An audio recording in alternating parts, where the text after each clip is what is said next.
Well, finally, we've got Jamba here. And Jamba asks, I would love to hear more about the challenges related to in-game politics and being a streamer, letting it all hang out, and how you all are handling leading a guild in that environment. I do not envy what you guys are going through and would love to hear plans on BTTC, Black Talent Trading Company, player retention. Who wants to go first? Oh, go ahead, Sonny. Boy. Yeah. All right. You want me to come clean on this one? Because this was an interesting situation. I'm going to come totally clean on this one. And this is normally something that I reserve only for the State of the Owl for our patrons. But this was I got myself into a serious jam here. I got myself into a serious jam, both like politically in the game with other guilds and then with my two boys here. The Sunny for Mayor thing started, honest to God, in like 5 minutes in a joke when I made a video that just on a whim, this low budget video that I made with this ridiculous character running for mayor. That's like just a complete political hack, right? And then it became a thing like, that's actually pretty funny. You should do more of these things. And so then I did a few more Sunny for Mayor things.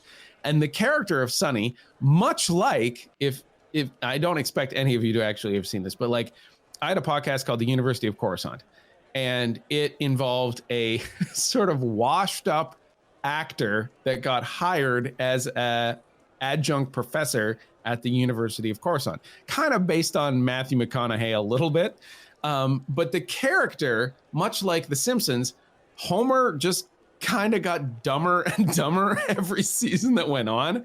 This is much like Sunny Ravencourt, the professor at the University of Coruscant, much like Sunny for Mayor. The Sunny for Mayor like character just got dumber and dumber. And he'd say a lot of things like, you know, I'm super proud of all of the people that have been like slaving away in mines and doing all this stuff to make sure that my bottom line is like 10% greater this quarter for you, the citizens, right? Like stuff like that, right? Like just the most ridiculous politician type of stuff.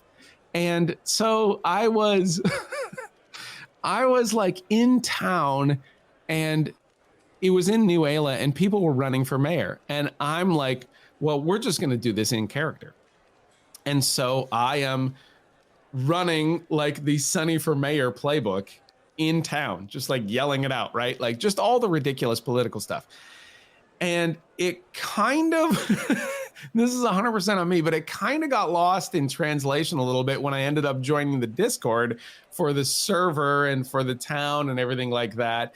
And it did not go well. It went poorly. I know it went poorly. Everyone knows it went poorly.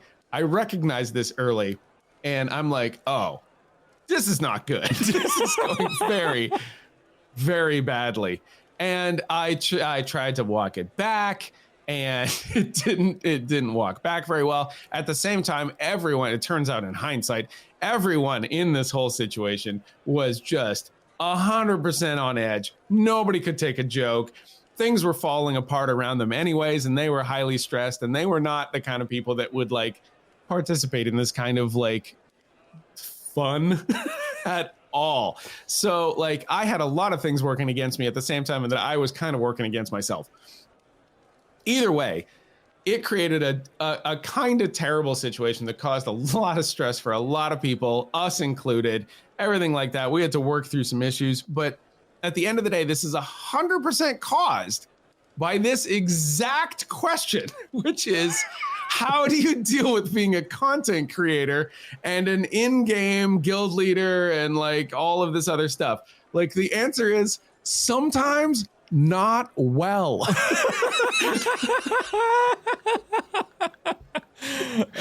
there you go. There's my answer to that question. Yeah. Yeah.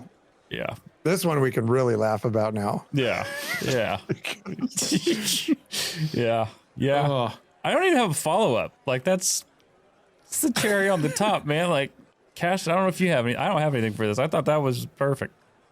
It's funny that he brought up that story. I'm really actually very glad that you told that story, because the exact situation is in it's in my answer. It truly is. I think the in-game politics are very difficult to keep up with, period. Even if that's even if guild leadership is your whole focus, setting aside trying to create content. It's very, very difficult to keep up with the in-game politics because they change by the day. As another, as another example of that, we had an agreement with a very large guild that we were very excited about. We moved our entire guild down to the desert.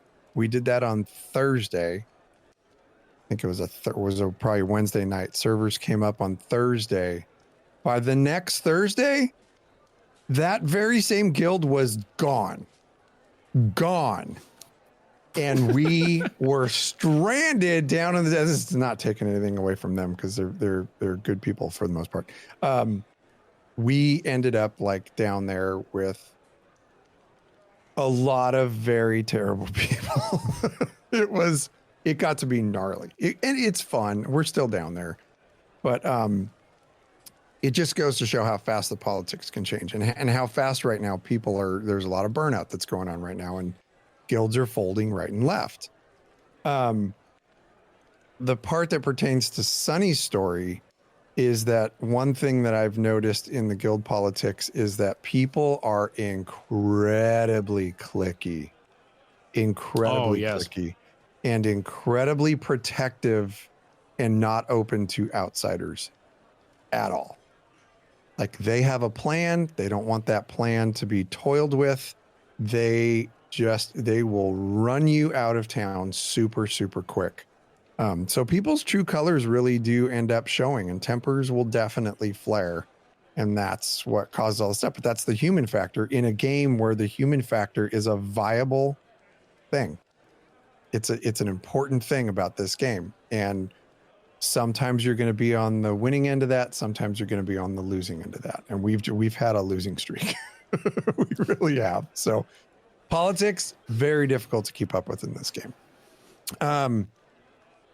I think with the PvP component, it can also exacerbate those issues. It can make it's very, very frustrating. I will tell you this. It's incredibly frustrating to watch your players get attacked and have their gameplay affected, and there's nothing you can do about it. Yeah. That's hard. Sucks. And I'm not saying that Black Talon will not PvP, because we will. But there are some guilds out there that we cannot compete with. We can't. And we're not alone. It's not like we're the only guild that can't compete with some of these other, larger guilds that are they just have better gear. They play the game more. They look for it. That's their loop. All they want to do is fight. Like, we just can't compete with that. I think when it goes to guild longevity, have we gotten to the second part of the question yet? You want to answer that part? Sure. Okay. Yeah, let's do that. One at a time. Go ahead. I want to hear from JB. I want to hear from JB on the first part of this thing. So, like, JB, tell me about the challenges related to like the in-game stuff versus you as a content creator. A person that's out there. Like, people know. Some people know who we are. And how does that like work? What are the challenges with that kind of thing? It doesn't. I'm of the opinion that you can't do both at a high level. That's what I think where I kind of rest with that. If you are leading a guild and you're trying to manage all the in-game politics, which both of my colleagues have said, like, in the morning it'll be one way and by the evening it'll be the other. Sometimes it's so fluid and it's hard to keep up with that, especially when you're creating.